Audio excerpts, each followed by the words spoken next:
As much as we are taught that success and financial success is created from constant production, it's actually created through spaciousness. When we have that spaciousness, particularly for women, when we have that spaciousness and we are able to slow down, we can hear our intuition, and that is our superpower. I'm Melanie Barr. Welcome back to the She Built It podcast, your go-to place to empower you to live the life and business that you crave. I'm here to talk about everything from having the courage to make life and career leaps to the details of how to lead effectively, create successful teams, implement strategies for growth, and infuse tech innovation. I'm here to celebrate your wins and navigate through your challenges.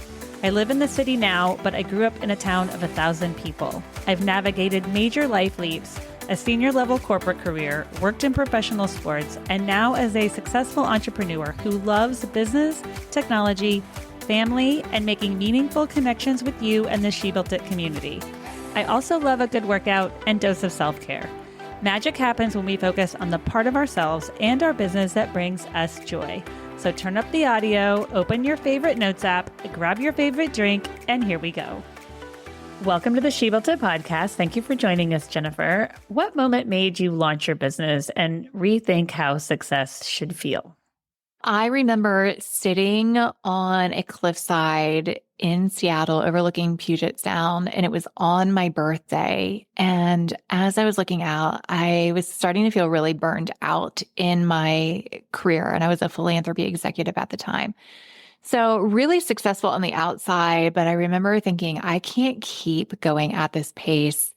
And I had this choice to either follow my intuition or keep burning out. And I knew what would end up happening if I ultimately did that, and decided then to follow the intuition to go study the divine feminine for 3 years, become a certified spiritual director and a coach. And that was the start of my business.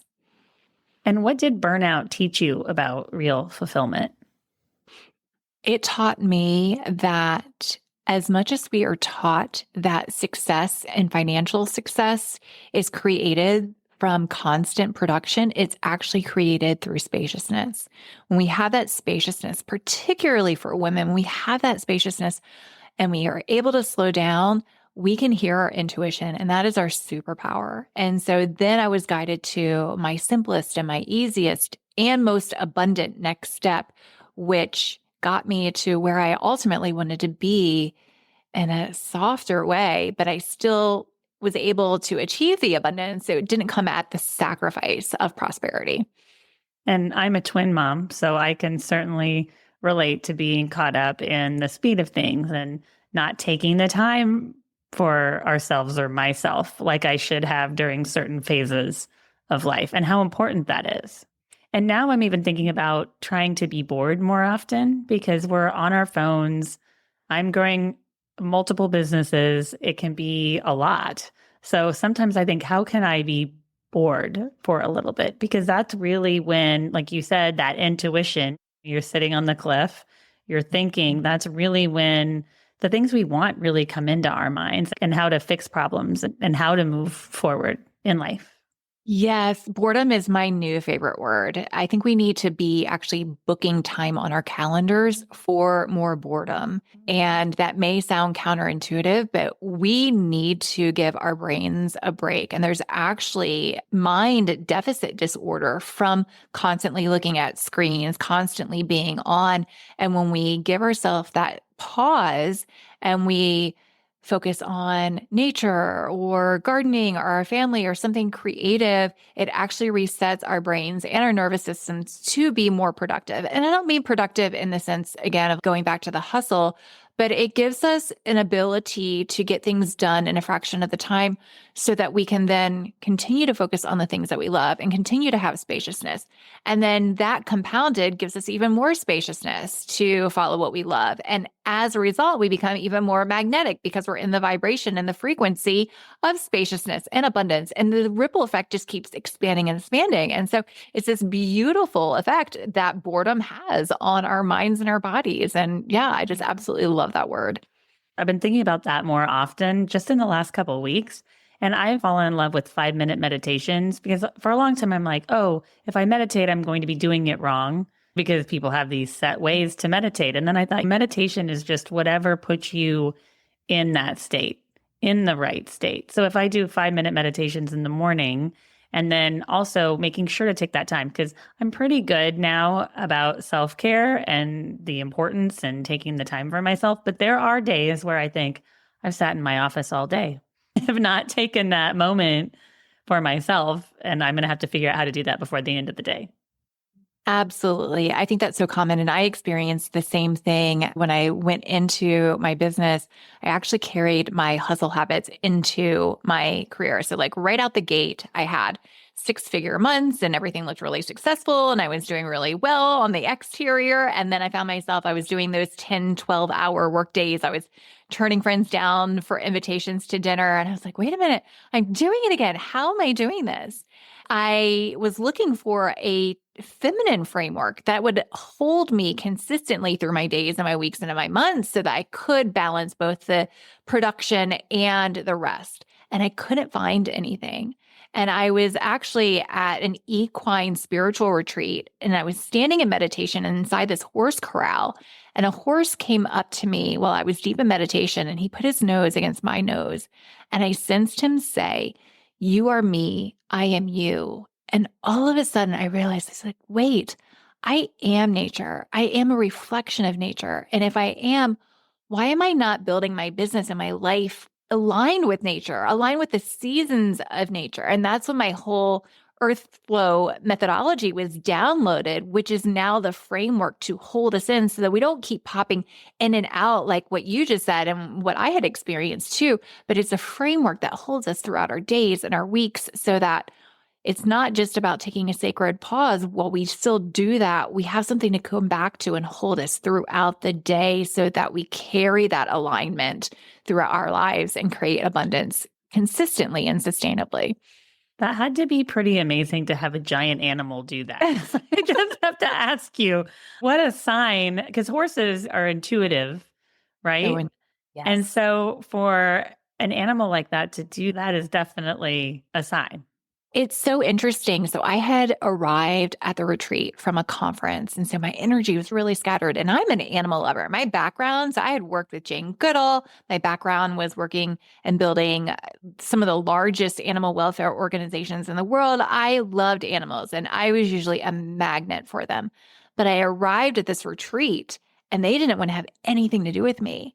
And the guide said, yeah, your energy is actually really scattered. And she said, let's do a meditation to see if we can ground you and see what happens. And it was in that meditation where they were just on the edges of the corral.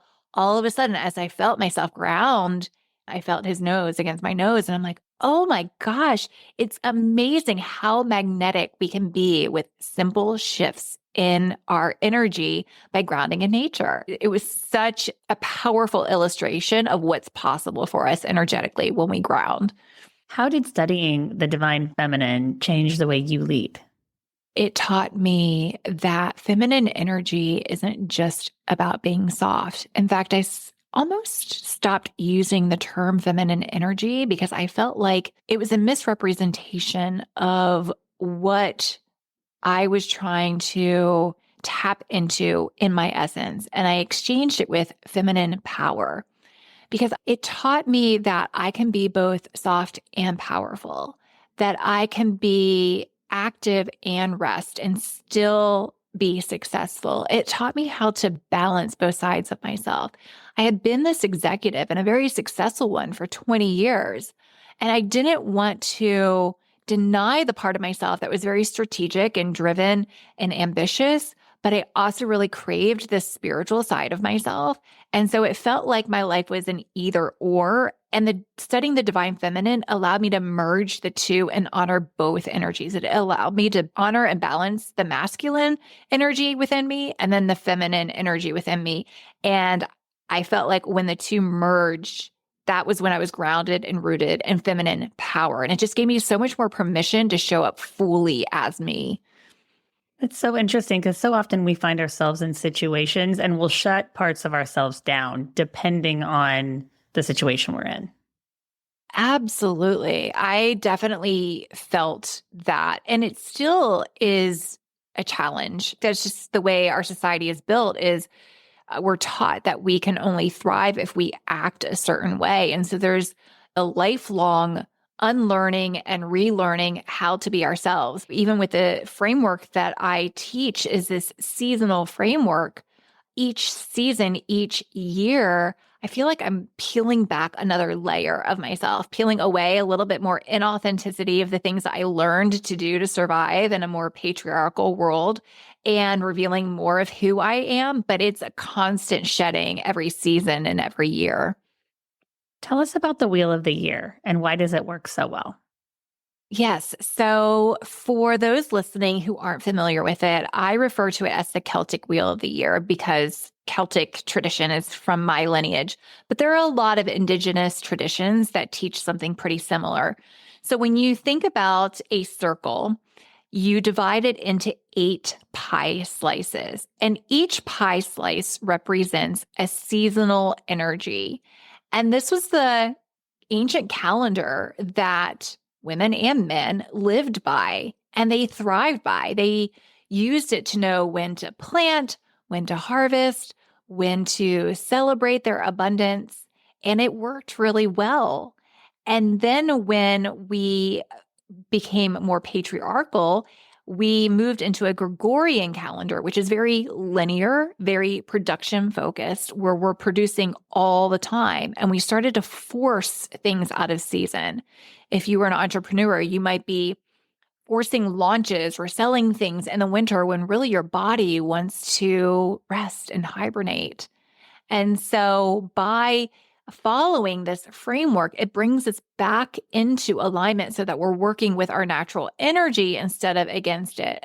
If you are in the business world, you're going to, in the winter time, instead of launching out with your big New Year's goals and starting the year off strong, you're going to want to rest and reflect on what worked well last year and what didn't, and what creative ideas want to come through in the spaciousness of rest.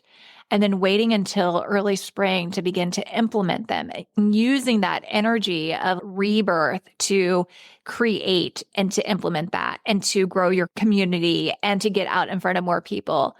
Oftentimes when we're working against that, that's what creates that depletion and that exhaustion and that burnout. But by looking to nature and seeing what it's doing in that season and modeling your behavior after that, it makes your action and your energy so much more at ease, and you're flowing with your energy instead of creating energetic blocks, which block your abundance. That's so interesting because sometimes we force ourselves to do things when we don't feel ready, or maybe we're not ready. Like you said, maybe you're not in a creative state enough to create the things that you want to launch. Maybe you need to take that time to think more about it and do more planning during that time. And I'm pretty intuitive with myself. I really try to go with that flow. We always have things we have to do, and those things are going to come up. But I try to listen to myself. And if I need a few moments of downtime in a day, I try to do that because I know that energy will come back. And then I'll feel ready to do it. Yeah, you said something so important is that you checked in with your body. And I think that's something too that we have forgotten to do. The best way to disconnect a woman from her power is to keep her too busy to go out in nature. And when we go out in nature, we tune into our bodies and we tune into our intuition. So when you said that you tune into your body, there's so much truth and wisdom in how we're feeling. And if there's indications and signs, which our bodies are always giving us clues as to what's happening internally and emotionally and intuitively, if we're giving ourselves even just 5 minutes at space to say, how am I feeling? What does my body need? What am I doing that might be working against what I ultimately want to do? Is there an easier path? Like our bodies are giving us those clues as to what to do. What is that next step? So just starting with a 5-minute practice of just tuning in of what is my body saying? What does it need? What do I need to say no to? What do I want to say yes to? Giving ourselves permission just to do that. And I haven't admittedly always been good at it, but it's conversations like today that really help bring me back. Yeah, I don't think we need to be judgmental about it because it is a learning process and an unlearning as well. And it's just bringing curiosity. And again, like I keep going back to the framework because when there is that in place, it's not like a week or two has gone by and it's, oh my gosh, I've totally forgotten to check in with my body. Now you have that methodology and a framework that reminds you every day to go back and check in with your body. And so you're constantly held through that. So it's not just these one-off moments of check-ins. But yeah, we're not looking for perfection. We just need to bring our best and bring curiosity to it because it is a lifelong practice to learn. How do your clients grow big businesses without the hustle? By following this method, I have an example of a client who came to me. It was probably like November or December of the year, and she had already planned out her entire launch and program. And she's like, I have all my ducks in a row. It's all ready. And my body is telling me no, I just don't want to do it. I'm tired. It's almost the holidays. I just want to rest. I want to be with my family. And I said, what is making you think that you have to do it now? And she's like, I've already put all of this effort into place. Like, I need to just go with it.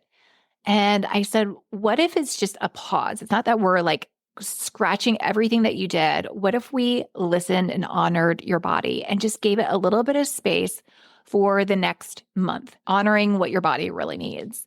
And she agreed to follow her body's wisdom.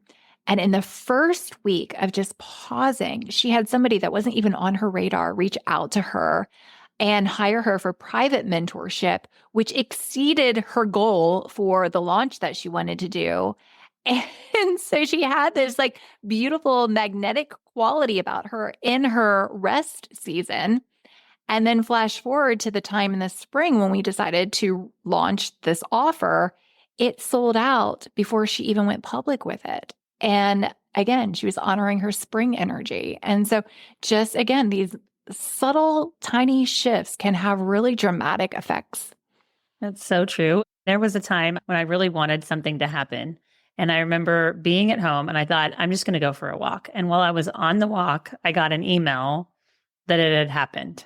So it's so interesting to think Yes. about those moments.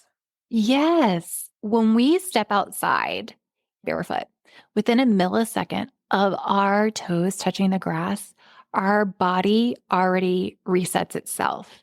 I've been getting really curious. I have one of these EEG headbands.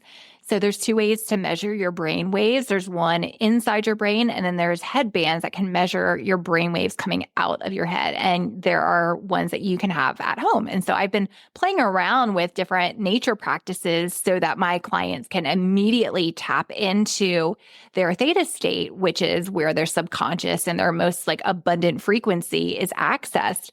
And within a millisecond of touching the grass, there's a reset, which is amazing how quickly it can happen. And you actually align with the frequency of the earth, which is abundance. And so it does not surprise me that even on your walk, you experience the same thing. That's amazing. I didn't even know those headbands existed.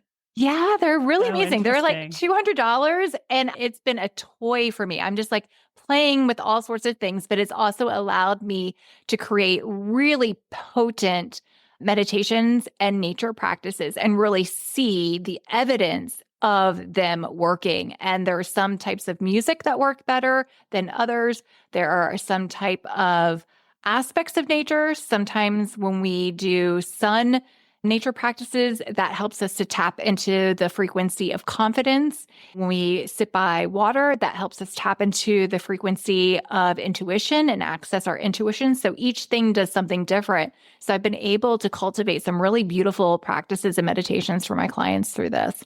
It's interesting to think about what we're close to. Like I like to be near the water. I grew up looking at a lake in Missouri. Now I'm near the ocean, and there's something about seeing the water and being near the water for me. Yeah, I'm I not hear sure what that. that means. Water does represent the feminine and it does represent intuition. So it doesn't surprise me because I hear so many women say that they're drawn to bodies of water as Yeah, well. the second I look at it, I'm just so much more relaxed. It's really, Yes. really interesting. Yeah. Yeah. There's actually a frequency shift that's happening inside of you. Yeah. What advice do you give women who are on the edge of burnout? You're not alone. This is normal. Unfortunately, we are at crisis levels of burnout. Take one simple step. If you can just commit to 5 minutes of practice, going outside, putting your feet in the grass, just allowing yourself to do that, that's enough to begin to rewire your system and to hear your intuition. I like to also combine it with a question. So I oftentimes guide my clients as they go outside, putting one hand on their heart, one hand on their belly, and asking their intuition or the universe, whatever feels right for you, of what needs to shift internally or externally. Fill in like whatever your desired outcome is. Have more peace, have less burnout, have more joy in my life, have more success without working harder, whatever that is, speak that into that prayer or that intention. And I have found for me personally, within 24 hours, I somehow get either an answer, an opportunity, an insight, something from my subconscious, a limiting belief that I didn't even know was there will bubble up. And I'll be like, oh, I need to give that more love. I need to work on that with my coach and my mentor. Something will bubble up from you that will begin to help you realign into a less burnout type of pattern and a more aligned spaciousness. It's so true. And we need to listen to ourselves more today than I think ever, because we're so inundated with technology and the work. And there's really not much moments of boredom because we always have something we can do at any moment. It's so true. We just need to unplug. I think sometimes, though, we're afraid of unplugging. We're afraid, one, that we'll lose momentum or success, but I think we're also afraid of what might emerge in the quiet. We're so afraid of our own power or our own wisdom that sometimes we squash it and we fill our days almost intentionally with noise, not realizing that because we're afraid of the change that will happen when we do listen to this wisdom within us. Yeah, so true. Magic happens when we focus on the part of our business and ourselves that brings us joy. We've talked a lot about business and our intuition today. What do you do to make sure that you're finding and living your joy? I love that. So I have an image in my mind that brings me so much peace. And it's this mountain cabin. You love the water. I love the mountains. And it brings me peace. And I follow that feeling. And whatever activity that I can find in the day that makes me feel, that evokes that feeling of peace and joy, I follow that.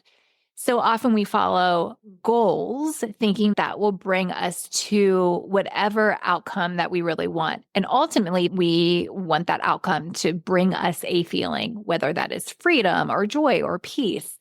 The feeling that I lean towards more like peace and freedom. And so I hold that image in my mind, and everything that I do has to align with that feeling, has to align with that vision. And I follow that versus very set goals. While I still have goals, they evoke a specific feeling versus their simple steps to get from X to Z. Mm-hmm. Such good advice. Thank you so much for joining us today and reminding us to listen to ourselves.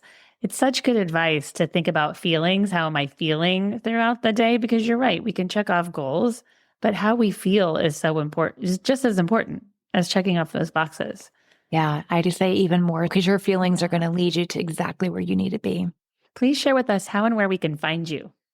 Absolutely. You can find me on Instagram. My handle is I am Jen Whitaker, IAMJENWHITAKER. I'm also the host of the podcast Rooted Women Rise. And you can find me on my website too at jenwhitaker.com. Thank you for joining us today. I'd love to hear from you. Reach out to me at hello@shebuiltit.com, on our She Built It website, or at She Built It on social. Thank you to my editor, Rich Streffolino, who always makes us sound good. Until next time, let nothing stop you from experiencing the life and business that you crave.